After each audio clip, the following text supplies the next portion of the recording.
In the world of fiction, a hero is really only as important or memorable as the adversary or antagonist pitted against him. For the case of giant robots, Transformers are often imitated but never successfully duplicated. Contributing to these successful dynamics would be the formidable enemies of the Autobots known as the Decepticons. The 1984 cartoon series depicts the Decepticons following the Autobot Ark to Earth in their own space shuttle known as Nemesis, having done this after fleeing their home planet of Cybertron due to depleting it of the energy resources required to continue pursuit of their ongoing war. Crash landing on Earth and discarding their Cybertronian alternate modes in favor of new transformation modes consistent with their Earth-like surroundings, the Decepticons continued to wage war on the Autobots for many years to come.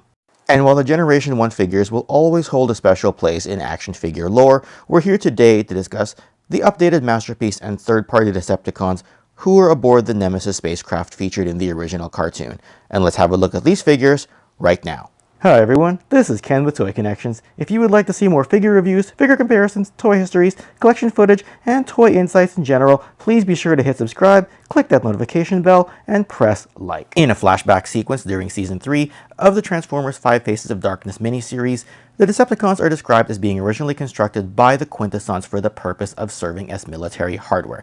This contrasts heavily with the Autobots, who were similarly constructed as consumer goods robots. The origin adds a deeper layer of development by various comic publishers such as Marvel in the 1980s or IDW later on, whereby the Decepticons rose to prominence by way of being gladiators in fighting pits.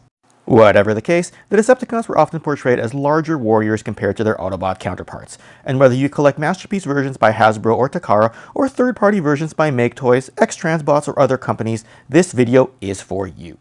Whether he was shown as an already time-tested war veteran like the cartoon or as an upstart creating a revolt like in the comic origin, there's no denying the callous and brutal nature of the Decepticon leader known as Megatron. Whether he was fighting Optimus to the death in the 1986 animated film or simply taking out his frustrations on poor Starscream time and time again during the cartoon series, Megatron is always front and center in any Transformers fiction. While there have been numerous third-party versions on the market, for the purpose of my permanent collection, I have opted for Takara's MP-36 release, seeing as the screen accuracy and proportions were pretty much what I have envisioned for a Megatron in my collection. The added swappable faces and weapons give him some bonus displayability and gives us various options for him to stand front and center among the Decepticon army. Now, while the hip skirts and panel lines make this figure slightly imperfect, it still very much embodies the core of what Megatron is supposed to represent visually, and all this is despite the high price that is becoming commonplace among masterpiece figures. Now, whether you own either the MP-10, MP-44, or other versions of Optimus, I'll give it to you straight, this Megatron stands out as his definitive opponent on the display shelf. Who disrupts my coronation? Starscream may ask. Well, just me, Ken, for the purposes of this video. I've had a few Starscreams over the years, such as the MP-03 figure that came in a different color, as well as the Walmart recolor of that same figure. But this MP-11 version with the coronation set is where I am at today.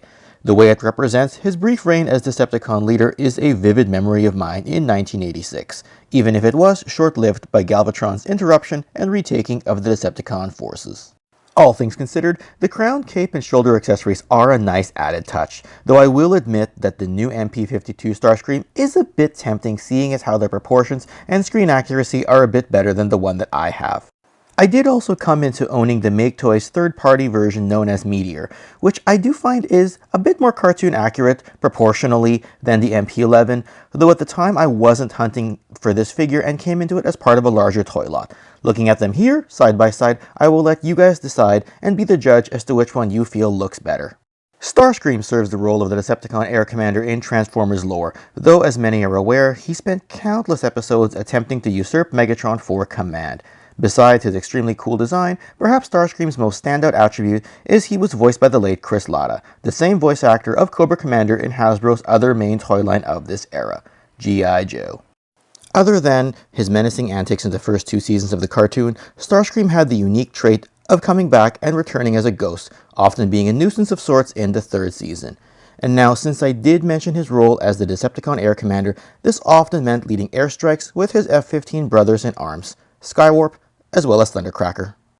Both considered as the equivalent of Decepticon infantry, I will point out that Skywarp had the ability of teleportation, as he'd often appear in front of you before suddenly disappearing, and then inexplicably reappearing behind you for attack purposes, a trait he demonstrated early on in the cartoon series. Skywarp was also the first Transformer to be awakened on the Ark after a volcanic eruption during the events of Sunbow's first animated season.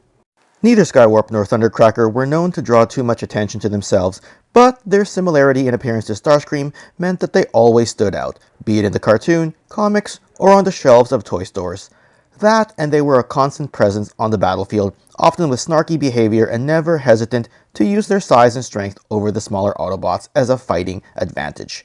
Having said that, they were never true leaders during battle, preferring to take orders from pretty much anybody else. Though, as part of Hasbro's shift in the Transformers line, in the original animated movie, Skywarp and Thundercracker were reformatted by Unicron into two very well-known powerful warriors serving under Galvatron, and I'll be happy to cover these guys in a separate video. Now for the Decepticon communications officer known as Soundwave. I would say that he is arguably, and almost not arguably, Megatron's most loyal follower among the original Nemesis crew, rivaled probably only by Shockwave, who was left on Cybertron during this period.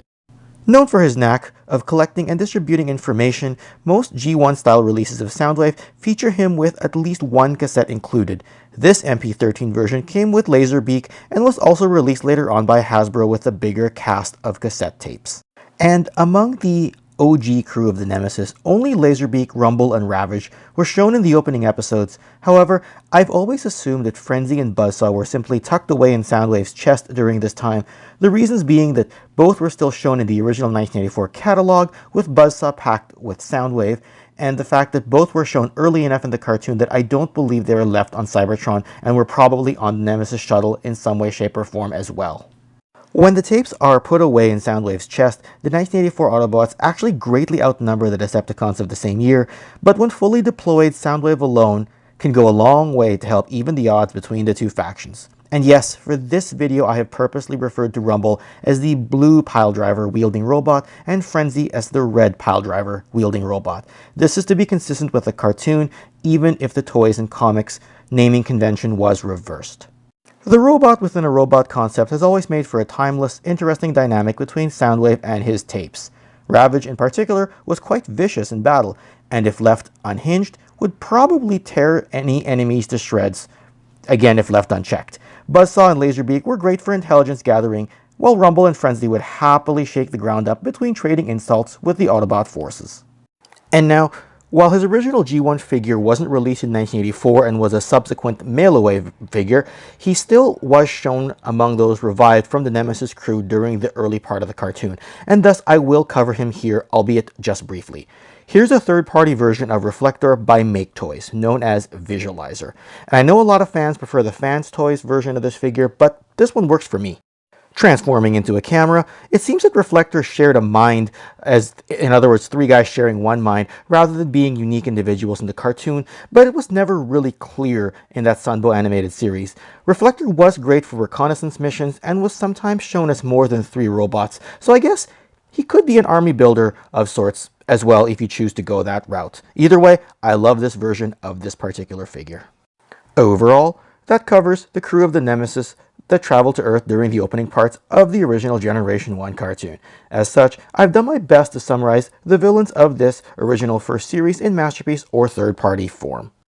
Otherwise, that's it for this episode. Hopefully, you enjoyed my choice of figures to represent the original cast of Decepticons.